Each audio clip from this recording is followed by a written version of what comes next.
This video is running a tad late because I'm dealing with a flame war on an art page I manage because some people can't understand the reason why you just can't post up nudity on Facebook, even if it is art.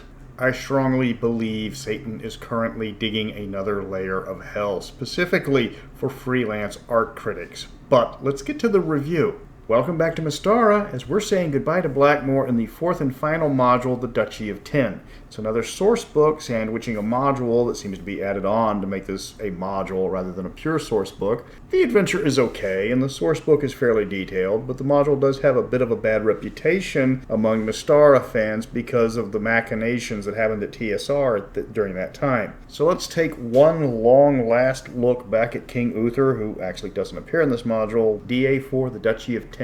I'm Mr. Welch, and we're headed back to Blackmoor one last time. Duchy of 10 was written in 1987 by David Ritchie. You'll notice Dave Arneson was not the writer for this module. He had been forced out by TSR when the old guard was purged after Gagax left. He didn't have much good to say about the module, as unlike the other modules in the series, this was not created using his notes. Clyde Caldwell did the cover art, which is some awesome art. It doesn't reflect anything in the module at all. It does have a ship in it, but there's no volcano. Zeb Cook gets credit for the monster design, which is unusual because that's not something that's commonly mentioned. Actually, I think this is the only module that does give credit to the designer of the monsters. Dave Dorman does the interior art, and Deborah Ritchie is credited for the section on the Afridhi Empire.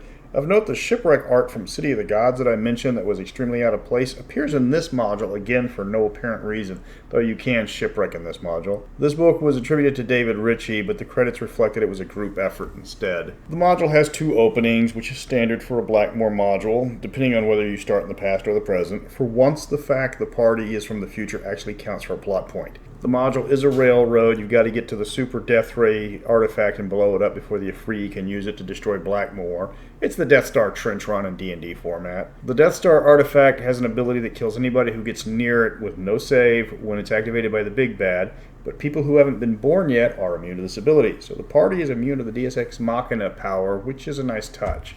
I said this is a source book for Blackmoor, like Adventures in Blackmoor and City of the Gods. It's even more of a source book than the others because it's a 48-page module with only 13 pages of module.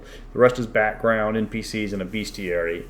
The source book goes into great detail about the Afridhi Empire and its conquest of the Duchy of 10, and includes a real nice map of the area. It also has 8 pages of wandering monsters that are based on specific locations in the Duchy. Not just lists of monsters, it gives details on why they are there with a comprehensive list. If you left out the 13 pages of adventures from this book, you would have never noticed that this was meant to be a module.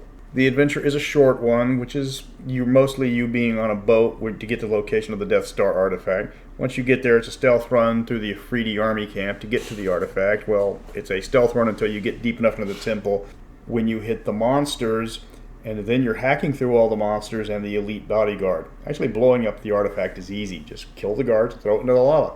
Pretty sure the evil overlord list covers the part about not keeping your super weapon right next to the thing that destroys it. I'm just saying, if you've got the Mirror of Ultimate Doom and it can only be destroyed with your Cudgel of Thwacking, keep the cudgel in your private safe at your vacation lodge in another state. That's just something to remember when you're building evil artifacts. Do not make it easy for the heroes to destroy it. The title of the module is a bit of a red herring. The Duchy of 10 is where the module is set, but it's just a background setting. The actual module and most of the background is about the Afridhi Empire. The module suggests they are supposed to be Africans, but their background is purely fantasy. They come from a mountain nation where their patron god told them to go and conquer the world. It's a rather unique culture that is sexually segregated. It's a fairly strict theocracy, with everyone being devoted to Zugzal, which is their god. Roles are divided up by gender, and there is no crossover. They do have a strange case of these cross-dressing elite troops called the Handmaidens of Death. These are all men who must stay clean-shaven and can't cut their hair, so they have long braids. They are religious zealots, and they are the chosen of the goddess Zugzal, and they have to dress in women's clothing because that's what she says they have to. When they suit up for battle, they actually put the armor on over their women's clothing. Now, if they survive 20 years as a handmaiden, they are released from service, and then they are allowed to marry and sire children, and that's a high honor for them.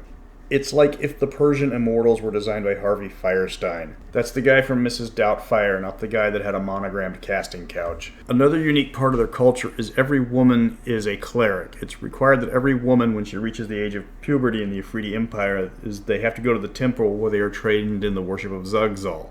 The Afridhi culture is, again, heavily segregated by sex. There's several pages of monsters in the book, with a few of them adding to Mystara's hatred of continuity. Some of the monsters are factions of humans, like the aforementioned Handmaidens or the Sisters of the Fire.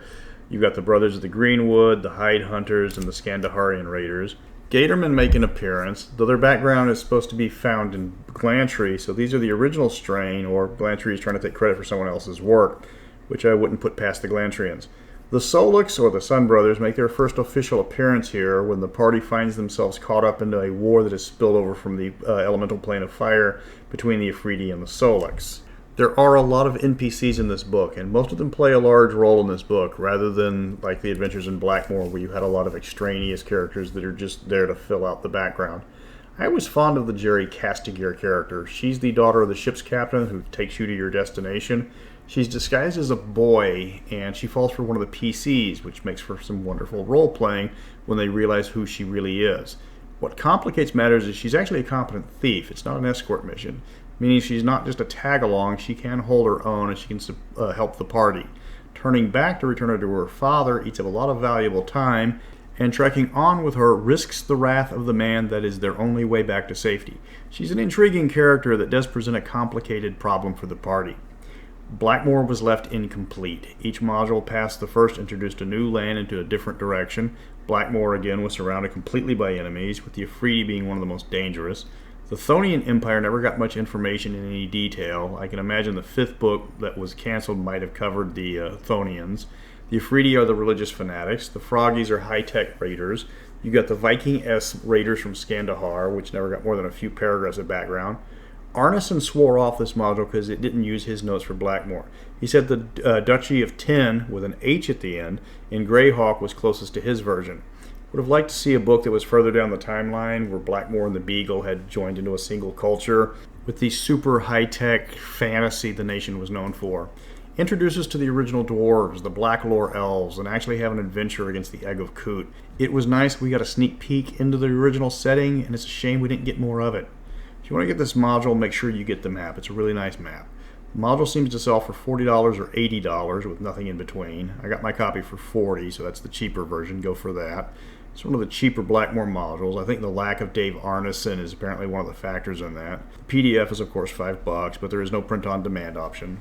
So that's going to wrap up Blackmoor. I've covered the basic, expert, companion, and master level modules, the Hollow World, the Savage World box set, all the accessories, the almanacs, and the cyclopedias. Still have the Red Steel supplements that were released free on PDF, and then there's the Immortal modules and the Hollow World modules. But I'm going to leap right into the part of Mystara that we don't like to admit that happened, which were the second edition modules with the mandatory CDs. But before we look at these, I'm going to talk about the second edition Glantry Kingdom of Magic, which is an extremely odd title as Glantry has no king. But what it does have is the best villain to be introduced after Wrath of the Immortals with Send, and it does introduce Genocide to Mystara, which was the first extraplanar PC race in the setting, even if they don't call them Genocide. So until next time, remember you can't set the Death Star to stun.